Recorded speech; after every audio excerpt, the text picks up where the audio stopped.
பொதுவாக யாரும் அவர்களுடைய குறைகளை எடுத்து சொல்கிறது விரும்ப மாட்டாங்க. ரொம்ப டச்சியாக இருப்பாங்க. ஜாக்கிரதையாக இருக்கணும். ஒருத்தட்ட பேசும்போது உங்கள்கிட்ட இந்த குறை இருக்குன்னு நம்ம ஓப்பனாக சொல்லவே முடியாது. எல்லாம் ஃபர்ஸ்ட் கிளாஸாக இருக்குது, உங்களை மாதிரி ஆளே இல்லைன்ட்டு தான் போயிடணும். ஏன்னா எதுக்கு வம்பு? அவன்கிட்ட அடி வாங்க முடியுமா நம்ம? அப்படிதான் இருக்கணும். ஏன்னா யாருமே ஏற்றுக்கொள்ள தயார் இல்லை.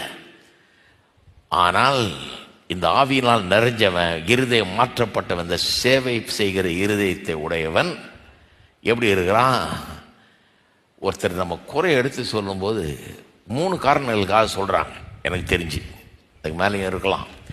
ஒன்று நம்மளை வெறுக்கிறாங்க, பாய்க்கிறாங்க, நம்மளை பேரை கெடுக்கணும், நம்மளை நாசம் பண்ணணும், நம்ம இருக்கவே கூடாது அப்படின்னு நம்மளை பற்றி ஒரு வெறுப்பு, பகை, பொறாமை இதை வச்சுட்டு பேசுகிறாங்க. அது ஒன்று, அது மெயின் குறை சொல்கிறவங்க. 2வது, அவங்க நினைக்கிறாங்க அவங்க நம்புறது தான் கரெக்ட், அவங்களுடைய உபதேசம், அவங்களுடைய நம்பிக்கை கரெக்டு, நம்ம சொல்கிறது தப்புன்னு நினைக்கிறாங்க. அதனால உங்களை குறை சொல்லலாம்.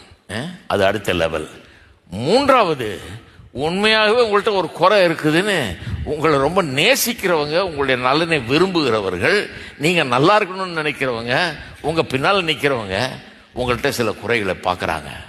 ஐயோ, இதை சொல்லாமல் போனால் இவர் ரொம்ப கெட்டு போயிடுவார், இவர் சொல்லாமல் போனால் இவர் இருக்க வேண்டிய நிலைக்கு வரக்கூட முடியாது, இவரால் அந்த அளவுக்கு உயர முடியாது. அதனால் அவர்கிட்ட இருக்கிற இந்த குறையை நம்ம போய் அவர்கிட்ட பகிர்ந்து கொள்ளுவோம். ஏன்னா அவரை கட்டி எழுப்புறதுக்கு தான் நம்ம சொல்ல போகிறோம், அவருடைய நல்லதுக்காக சொல்ல போகிறோம், அவரை நல்லா வளர செய்கிறதுக்காக நம்ம சொல்ல போகிறோம்னு சொல்லி அந்த நல்ல உள்ளத்தோடு சொல்லுவாங்க. அதுதான் கன்ஸ்ட்ரக்டிவ் கிரிட்டிசிசம்னு பேர், இல்லையா?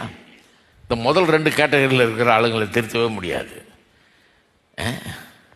அவங்கள திருத்தவே முடியாது. நாய் குறைக்கிற மாதிரி குறைச்சிக்கிட்டே தான் இருக்கும்.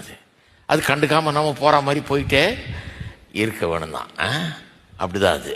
என்ன பண்ணுறது? சிலர் ரொம்ப ஒப்பீனியனேட்டட், நான் தான் கரெக்டு, அவன் தப்பு அப்படின்னு நினைக்கிறாங்க. யார் போதிக்கிறது இருந்தாலும் சொன்னாலும் கேட்க மாட்டாங்க, விட்டுற வேண்டியது தான். இந்த 3வது ஆள் இருக்கான் பாருங்க, நல்லவன். அவன் நமக்காக ஜெபிக்கிறவன், நம்ம கூட இருக்கிறவன், நம்மளை விரும்புகிறவன். அப்போ அவன் சொல்லும்போது நமக்கு அது பிரச்சனையே இல்லை. அவன் சொல்கிறத கடவுள்கிட்டேருந்தே வந்த ஒரு காரியமாக நம்ம எடுத்துக்கிறோம். எனக்கு கடவுள் என் கூட இருக்கிறாரு, என்னை நடத்துகிறாரு, பல விதமாக என் கூட பேசுகிறாரு, என்னை திருத்துறாரு, என்னை நடத்துகிறாரு. ஒருவேளை இந்த மனுஷன் மூலமாக எனக்கு இந்த காரியத்தை சொல்லி எனக்குள்ள ஒரு திருத்தத்தை கொண்டுறதுக்கு கடவுள் முற்படுகிறாரோ என்னமோ நினச்சி அதை நல்ல விதத்தில் எடுத்துக்கிட்டு, ரொம்ப தேங்க்ஸ் பிரதர், கரெக்டு, நீங்கள் சொல்கிறது ரொம்ப கரெக்டு, நான் திருத்தி கொள்ளுகிறேன் அப்படின்னு போயிடுறோம், இல்லையா? நொறுங்கிடுறது இல்லை. அவங்க சொன்னதுனால நம்ம அப்படியே நொறுங்கி போயிடுறது கிடையாது.